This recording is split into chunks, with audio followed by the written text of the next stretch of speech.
या देवी सर्वभूतेषु संतोषी रूपेण संस्थिता नमस्तस्यै नमस्तस्यै नमस्तस्यै नमो नमः। जय माता दी मित्रों, आज शुक्रवार का दिन है। शुक्रवार का दिन माता संतोषी को समर्पित होता है। आज के दिन भक्तजन माता की कथा को सुनते या पढ़ते हैं।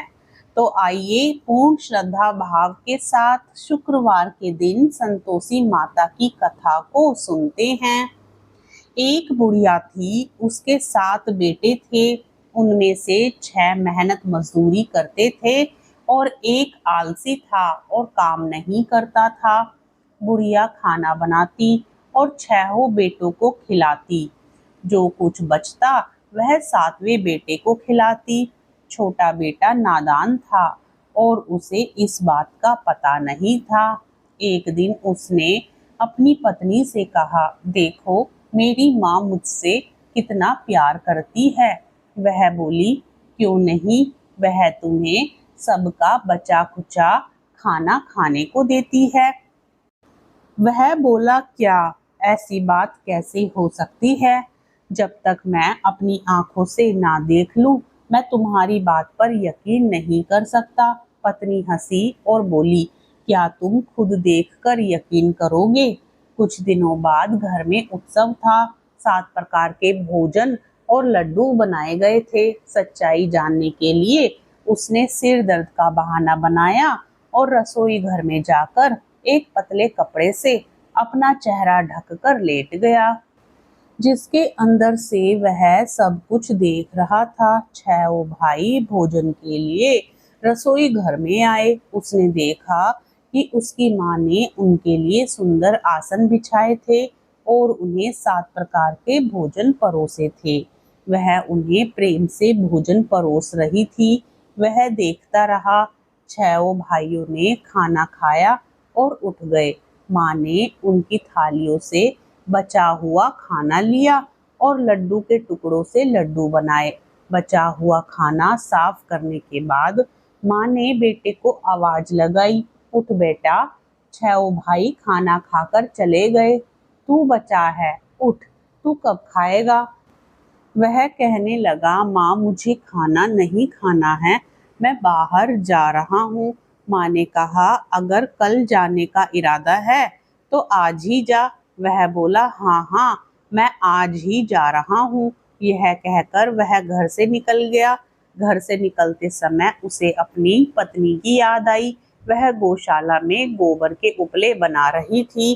वह वहां गया और बोला, मैं कुछ समय के लिए दूसरे देश जा रहा हूँ, तुम शांति से रहो और अपना कर्तव्य करो।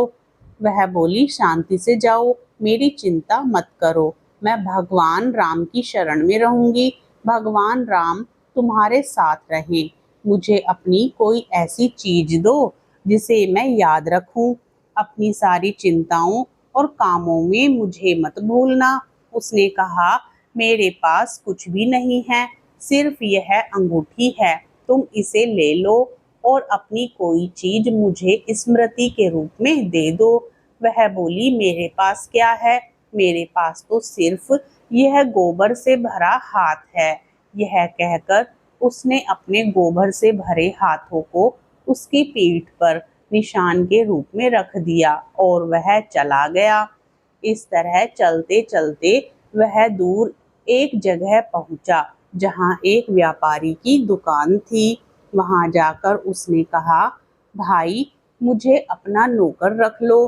व्यापारी को एक नौकर की जरूरत थी, इसलिए उसने उसे रहने के लिए कहा। लड़के ने उससे पूछा, वह कितना वेतन देगा? व्यापारी ने जवाब दिया, मैं देखूंगा कि तुम कैसे काम करते हो, उसके बाद तुम्हें वेतन दिया जाएगा। उसे व्यापारी से नौकरी मिल गई। वह सुबह 7 बजे से दोपहर 2 बजे तक काम करता था। कुछ ही दिनों में उसने लेन देन, हिसाब किताब, ग्राहकों को सामान बेचना और सारा काम संभाल लिया। व्यापारी के पास 7-8 नौकर थे और वे सब हैरान थे। वह बहुत बुद्धिमान था। व्यापारी ने उसका काम देखकर उसे 3 महीने के अंदर 50% मुनाफे में भागीदार बना लिया। 12 साल में वह एक प्रसिद्ध व्यापारी बन गया और मालिक ने सारा काम उसके कंधों पर छोड़ दिया और देश से बाहर चला गया। अब बहू को क्या हुआ यह भी सुनिए। सास ससुर उसे बहुत परेशान करने लगे। घर का पूरा बोझ उस पर डाल दिया गया और उसे जंगल से लकड़ियां लाने के लिए भी भेजा जाने लगा। इस दौरान जिस अनाज से रोटियां बनती हैं, भूसा निकालकर रोटी बनाकर उसके लिए रख दी जाती और फूटे हुए नारियल के खोल में पानी रख दिया जाता। इस तरह दिन बीतते गए। एक दिन जब वह लकड़ियां लेने जा रही थी तो रास्ते में उसे बहुत सी स्त्रियां मिली जो संतोषी माता का व्रत कर रही थी। उसने वहीं खड़े होकर कथा सुनी। फिर उनसे पूछा, बहनों, तुम किस भगवान के लिए यह व्रत कर रही हो तथा इस व्रत को करने से तुम्हें क्या फल मिलता है? इस व्रत को करने के क्या नियम हैं? यदि तुम मुझे इस व्रत की विधि समझा सको तो मैं तुम्हारी बहुत आभारी रहूंगी। तब उनमें से एक स्त्री ने उससे कहा, सुनो, यह संतोषी माता का व्रत है। इस व्रत से विपत्ति दरिद्रता मिट जाती है, धन संपत्ति आती है, सभी चिंताएं दूर हो जाती हैं, घर में सुख समृद्धि रहती है, तो मन प्रसन्न और शांत रहता है। बांझ स्त्री को संतान प्राप्त होती है, पति बाहर गया हो तो तुरंत लौट आता है, कुंवारी कन्याओं को मनपसंद वर मिलता है, बहुत समय से चल रहे मुकदमे शीघ्र निपट जाते हैं, घर में कलह हो तो सुख शांति रहती है, घर में समृद्धि आती है, धन संपत्ति और भूमि की प्राप्ति होती है, रोग दूर होते हैं और इस प्रकार तुम्हारे मन में जो भी इच्छाएं हैं, संतोषी माता का आशीर्वाद उन्हें अवश्य पूर्ण करता है, इसमें कोई संदेह नहीं है। फिर वह पूछने लगी, यह व्रत कैसे रखा जाता है? क्या आप मुझे समझा सकती हैं? मैं आपकी बहुत आभारी रहूंगी। महिला ने समझाना शुरू किया। 1/4 आना गुड़ और चना खरीद लो।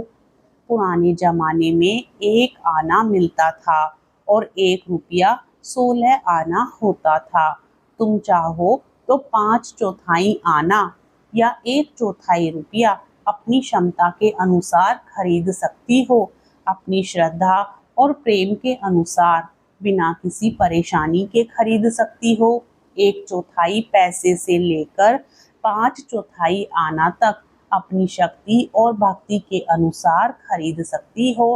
प्रत्येक शुक्रवार को व्रत रखो, अन्न ग्रहण ना करो और कथा सुनो या पढ़ो। व्रत में कोई व्यवधान ना हो, निरंतर नियम का पालन करो और व्रत करो। कथा सुनने वाला कोई ना मिले तो घी का दीपक जलाओ या जल का पात्र सामने रखकर कथा पढ़ो, लेकिन नियम टूटता ना रहे।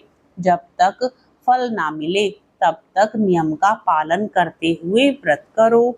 मनोकामना पूर्ण होने पर उद्यापन करो। 3 माह में माता मनोकामना पूर्ण करती है। इस बीच यदि नक्षत्र अनुकूल ना हो तो भी माता मनोकामना पूर्ण करती है।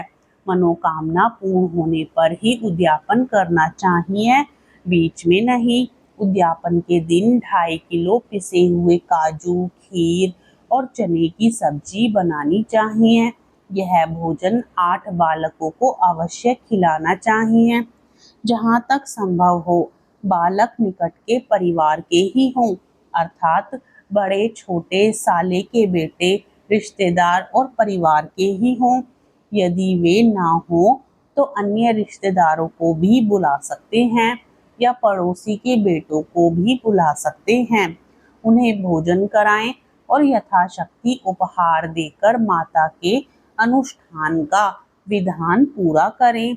उस दिन घर में खट्टी चीजें नहीं खानी चाहिए। यह सुनकर बुढ़िया की बहू चली गई। रास्ते में उसने लकड़ियां बेच दी और उनसे गुड़ चना खरीदा तथा माता के व्रत की तैयारी की। चलते चलते उसे एक मंदिर दिखा तो वह पूछने लगी, यह किसका मंदिर है? सबने कहा, यह संतोषी माता का मंदिर है।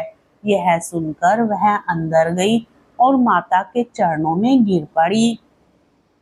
वह बहुत दुखी होकर प्रार्थना करने लगी, माता, मैं अज्ञानी स्त्री हूँ, मुझे इस व्रत के नियम नहीं मालूम, मैं बहुत दुखी हूँ। हे माता, जगत की देवी, कृपया मेरा दुख दूर करो, मैं आपकी शरण में आई हूँ। माँ को दया आ गई। एक शुक्रवार बीता, अगले शुक्रवार को उसके पति का पत्र लेकर आया और तीसरे शुक्रवार को उसके भेजे हुए पैसे मिल गए। यह देखकर जेठ और उनकी पत्नी ने मुंह बनाया, इतने दिनों में इतना पैसा आ गया, इसमें क्या बड़ी बात है। लड़के ताने मारने लगे, पैसा आने लगा है, अब काकी की इज्जत बढ़ जाएगी भाई। पत्र आए, धन आए, यह हम सब के लिए अच्छा है। ऐसा कहकर वह आंखों में आंसू भरकर संतोषी माता के मंदिर में गई और मातेश्वरी के चरणों में गिरकर रोने लगी। माता, मैंने कब धन मांगा? धन से मुझे क्या काम? मुझे तो बस अपने पति से काम है। मैंने तो अपने पति के पुनः दर्शन और उनकी सेवा की प्रार्थना की है। तब माता प्रसन्न होकर बोली, जा बेटी, तेरा पति आएगा। यह सुनकर वह प्रसन्न हो गई और घर आकर अपना काम करने लगी। अब माता संतोषी सोचने लगी, मैंने यह बात उस भोली स्त्री से कह दी, परंतु उसका पति कहाँ से आएगा? उसे तो स्वप्न में भी उसकी याद नहीं आती। उसे याद दिलाने के लिए मुझे ही उसके पास जाना पड़ेगा।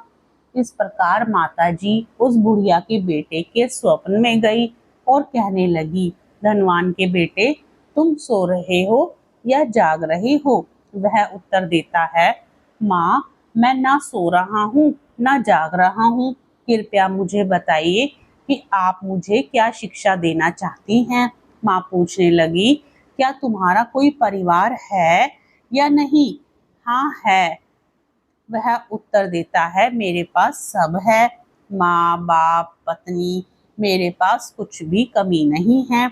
माँ कहती है, नादान बेटे, तुम्हारी पत्नी बहुत कष्ट उठा रही है, तुम्हारे माता पिता उसे बहुत कष्ट दे रहे हैं, तुम्हें उसके बारे में पूछना चाहिए। वह बोला, हाँ माताजी, मुझे मालूम है, पर मैं वापस कैसे जाऊं? यह दूसरा देश है, यहाँ क्रय विक्रय की कोई सीमा नहीं है, यहाँ जाने के लिए कोई रास्ता भी नहीं दिखता। माँ कहने लगी, मेरी बात सुनो, सुबह स्नान करके संतोषी माता का नाम लो, घी का दीपक जलाओ, फिर दुकान पर जाकर बैठो। धीरे धीरे तुम्हारी देनदारियां खत्म हो जाएंगी, तुम्हारा भंडार बिक जाएगा, शाम तक धन का ढेर लग जाएगा। अब वह सुबह जल्दी उठ गया और अपने दोस्तों को अपना सपना बताया। सबने उससे कहा, क्या कोई सपना सच होता है? एक बूढ़ा आदमी बोला, मेरी बात सुनो, सपने के सच या झूठ पर संदेह करने के बजाय भगवान ने जो कहा है उसका पालन करने से तुम्हें क्या नुकसान होगा? अब बूढ़े की बात सुनकर वह स्नान करके संतोषी माता से प्रार्थना करने लगा, घी का दीपक जलाया और दुकान पर जाकर बैठ गया। थोड़ी देर में वह क्या देखता है, कर्जदार पैसे लौटाने लगे और कर्जदार अपना पैसा वापस लेने लगे। लोग नकद में ही शेयर खरीदने लगे। शाम तक उसके पास बहुत सारा धन इकट्ठा हो गया। वह मन ही मन माता का नाम लेता रहा और चमत्कार देखता रहा। खुश होकर उसने गहने, कपड़े और घर ले जाने के लिए सामान खरीदा। यहाँ का काम पूरा करके वह तुरंत अपने शहर के लिए निकल पड़ा। उधर पत्नी लकड़ियां लेने जंगल गई है। लौटते समय उसने संतोषी माता के मंदिर में विश्राम किया। यह उसका प्रतिदिन का विश्राम स्थल था। दूर से धूल उड़ती देखकर उसने माताजी से पूछा, हे माताजी, यह धूल क्यों उड़ रही है? माता उससे कहती है, हे बेटी, तेरा पति आ रहा है, अब लकड़ियों के 3 गट्ठर बना ले, एक नदी के किनारे, एक मंदिर में और तीसरा अपने सिर पर रख ले। लकड़ियों का गट्ठर देखकर तेरे पति के मन में काम आएगा और वह मंदिर में रुककर कुछ नाश्ता बनाकर माता के पास जाएगा। फिर लकड़ियों का बोझ उठाकर उसे अपने सिर से उतार दे और गली के बीच में आकर 3 बार जोर से पुकारे, ले सासू माँ, लकड़ियों का गट्ठर ले, भूसे की रोटी दे और नारियल के खोपड़े में पानी दे, आज कौन मेहमान आया है। माता की बात मान ले बहू। बहू बोली, ठीक है हाँ माँ। फिर खुश होकर लकड़ियों के 3 गट्ठर बनाए, एक नदी के किनारे रखा, एक माताजी के मंदिर में, और उसी समय एक राहगीर वहां पहुंचा। सूखी लकड़ियां देखकर उसके मन में विश्राम करने और कुछ भोजन बनाने की इच्छा हुई। विश्राम करके वह गांव में गया। वह सभी से प्रेम पूर्वक मिला। उसी समय पत्नी लकड़ियों का गट्ठर लेकर आती है। लकड़ियों का भारी गट्ठर परिसर में रखते हुए वह जोर से चिल्लाती है, लो सासू माँ, लकड़ियों का गट्ठर लो, भूसे की रोटी दो, फूटे नारियल के खोल में पानी दो, आज कौन आया है। यह सुनकर सास अपनी परेशानी छिपाने के लिए कहती है, बहू तुम ऐसा क्यों कहती हो, तेरे प्रभु ही तो आए हैं, अंदर आ, मीठा चावल खा, वस्त्र और आभूषण पहन। इतने में आवाज सुनकर पति बाहर आता है और अंगूठी देखकर हैरान हो जाता है। वह अपनी माँ से पूछता है, माँ यह औरत कौन है। माँ कहती है, बेटा यह तेरी पत्नी है। आज 12 साल हो गए जब से तू गया है। यह पूरे गांव में जानवरों की तरह घूमती है, घर का कोई काम नहीं करती, 4 बार आकर खाना खाती है, तुझे देखकर भूसे की रोटी और नारियल के खोल में पानी मांग रही है। वह लज्जित होकर बोला, कोई बात नहीं माँ, मैंने उसे देखा है और तुम्हें भी देखा है। अब मुझे दूसरे घर की चाबियां दे दो ताकि मैं वहां रह सकूं। तब माँ बोली, कोई बात नहीं बेटा, जैसे तुम्हारी इच्छा। यह चाबियों का बंडल है, जिसे उसने जोर से फर्श पर फेंक दिया। उसने चाबियां उठाई और अगले घर में चला गया। तीसरी मंजिल पर कमरा खोलकर उसने सारी चीजें रख दी। एक दिन में ही घर राजा के महल की तरह सज गया। अब क्या हुआ, पत्नी खुश रहने लगी। इसी बीच अगला शुक्रवार आ गया। उसने अपने पति से कहा, मैं संतोषी माता के व्रत का उद्यापन करना चाहती हूँ। उसके पति ने कहा, बहुत अच्छा, खुशी खुशी करो। वह तुरंत उद्यापन की तैयारी में जुट गई। वह अपने जेठ के बेटों को भोजन के लिए आमंत्रित करने गई। उसने आमंत्रण स्वीकार कर लिया, लेकिन दूसरी मंझली जेठानी अपने बेटे को सिखाती है, देखो तुम सब खट्टी चीज मांगना, जिससे उद्यापन पूरा ना हो। लड़के दोपहर के भोजन के लिए आए। उन्होंने पेट भरकर खीर खाई, लेकिन माता के वचन याद करके कहने लगे, हमें कुछ खट्टा दो, हमें खीर खाना अच्छा नहीं लगता। इसे देखकर हमारा जी घबरा रहा है। बहू कहने लगी, खट्टी चीज किसी को नहीं मिलेगी, यह संतोषी माता का प्रसाद है। लड़के खड़े होकर बोले, पैसे दो। भोली बहू कुछ ना जानते हुए भी उन्हें पैसे दे दिए। लड़कों ने उसी समय जिद करके इमली खरीद ली और खाने लगे। यह देखकर माता ने बहू को श्राप दे दिया। राजा के सिपाहियों ने उसके पति को पकड़ लिया और ले गए। भाई भाभी झूठी बातें करने लगे, हमेशा लूट खसोट कर इसने यह धन इकट्ठा किया है। राजा के सिपाहियों ने उसे पकड़ लिया। अब जेल में पिटाई होने पर सब पता चल जाएगा। पत्नी यह सब बात सुन नहीं सकी। रोती हुई वह माताजी के मंदिर में गई। वह कहने लगी, माँ यह तुमने क्या किया, मुझे क्यों रुलाया। माँ बोली, बेटी तुमने उद्यापन कर दिया और व्रत भी बिगाड़ दिया, इतनी जल्दी तुम सारी बातें भूल गई। वह कहने लगी, माँ मैं भूली नहीं हूँ, ना कोई पाप किया है, लड़कों ने मुझे भुला दिया और भूलकर मैंने उन्हें पैसे दे दिए, मुझे माफ कर दो।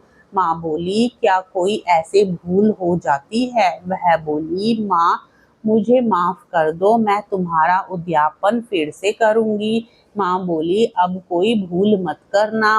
वह बोली, अब कोई भूल नहीं होगी। माँ अब बताओ कि वह कैसे आएंगे? माँ बोली, जाओ बेटी, रास्ते में तुम्हारा पति आता हुआ मिलेगा। वह वहां से चली गई और रास्ते में उसे उसका पति मिल गया। उसने पूछा, तुम कहाँ गए थे? तब वह कहने लगा, उसने बहुत धन कमाया था, इसलिए राजा चाहता था कि वह कर चुकाए। वह कर चुकाने गया था। वह खुश होकर बोली, अच्छा हुआ, चलो घर चलते हैं। वे घर चले गए। कुछ दिन बाद फिर शुक्रवार आया। उसने अपने पति से कहा, मैं एक बार फिर माताजी का उद्यापन करना चाहती हूँ। पति ने कहा, कर दो। वह फिर अपने जेठ के बेटों को बुलाने गई। जेठानियों ने उसे ताना मारा और बेटे को सीख देने लगी, तुम सब लोग शुरू में खट्टी चीज ही मांगते रहो। लड़के कहने लगे, हमें खीर खाना अच्छा नहीं लगता, हमें बेचैनी होती है, हमें कुछ खट्टा खाने को दो। वह बोली, तुम्हें खट्टी चीज नहीं मिलेगी, तुम्हारी इच्छा हो तो खाओ। फिर वह ब्राह्मण के बेटों को बुलाकर उन्हें भोजन कराने लगी। अपनी सामर्थ्य के अनुसार धन के स्थान पर उसने सबको एक एक फल दिया। इससे संतोषी माता प्रसन्न हुई। नए वर्ष में माता के आशीर्वाद से उसे चांद जैसा पुत्र प्राप्त हुआ। वह अपने पुत्र को लेकर प्रतिदिन माता जी के मंदिर जाती। माता ने सोचा, वह तो प्रतिदिन आती है, आज क्यों ना इसी बहाने उसके घर जाकर उसके दर्शन कर लूं। ऐसा सोचकर माता ने भयानक रूप बनाया। गुड़ चने से पतला मुंह बनाया और ऊपर से सींग बनाए। चारों ओर मच्छर मंडरा रहे थे। चौखट पर पैर रखते ही सास चिल्लाई, देखो कोई दुष्ट चुड़ैल आ रही है, लड़कों उसे भगाओ, नहीं तो वह किसी को खा जाएगी। लड़के डर गए और खिड़कियां बंद करने लगे। बहू ने एक झांकी से देखा, खुशी से पागलों जैसी आवाज में चिल्ला रही थी, आज मेरी माताजी मेरे घर आई हैं।